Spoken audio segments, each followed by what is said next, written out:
Hello friends, நான் உங்க postman. India versus South Africa test மேட்ச்ல இந்தியா தோத்துருச்சு.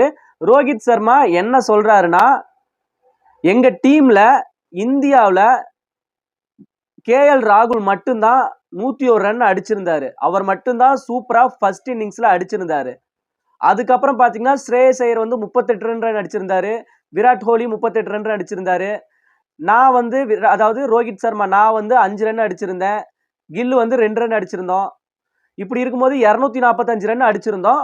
10 விக்கெட் விழுந்துருச்சு. அடுத்து தென்னாப்பிரிக்கா ஆடுறாங்க. அதுல டீன் எல்கர் 185 ரன் அடிக்கிறாரு. அதுக்கப்புறம் யான்சன் 85 ரன் அடிக்கிறாரு. அதுக்கப்புறம் பெட்டிங்கம் 56 ரன் அடிக்கிறாரு. இப்படி அவங்க அடிக்கும் பொழுது 408 ரன் அடிக்கிறாங்க. 162 ரன் இந்தியாவை விட சவுத் ஆப்பிரிக்கா அதிகம். அப்பவே ஒரு பக்கம் எங்களுக்கு தெரிஞ்சிருச்சு என்னன்னா, அந்த அந்த பிட்ச்ல பவுலிங் சரியான ஃபாஸ்ட் போகும். 165 ரன் அவங்க அதிகமா இருக்கும் பொழுதே ஓரளவுக்கு நாங்க தோத்துட்டோம் அப்படிங்கிறது முடிவாயிருச்சு.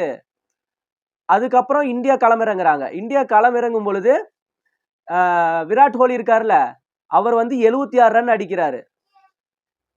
கில்லு 30 ரன் என்னமோ அடிக்கிறாரு.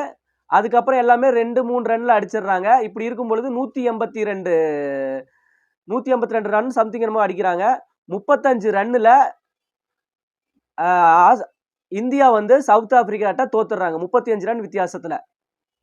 இப்படி இருக்கும்போது ரோஹித் சர்மா என்ன சொல்றாருன்னா, நாங்க அவங்கவுங்க விருப்பம் போல விளையாடுங்க அப்படின்னு எல்லா பிளேயர்ஸுக்கும் சுதந்திரம் கொடுத்துருந்தோம்.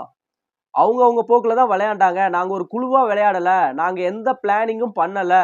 நாங்க ஃப்ரீயா தான் விளையாண்டோம். அது நாங்க தோத்ததுக்கு முக்கியமான காரணம். கேஎல் ராகுல் மட்டும் இந்த பிட்ச் எப்படி இருக்கும், இந்த பிட்ச்ல எப்படி நம்ம பவுண்டரிஸ் அடிக்கலாம், எப்படி சிக்ஸ் அடிக்கலாம், எப்படி ஸ்கோர் ரன் பண்ணலாம் அப்படின்னு அவர் தான் மும்மரமா மேட்சை ஃபிக்ஸ் பண்ணி விளையாண்டாரு. நாங்களாம் கொஞ்சம் அசால்ட்டா இருந்துட்டோம். இதுக்கப்புறம் நாங்க ஒரு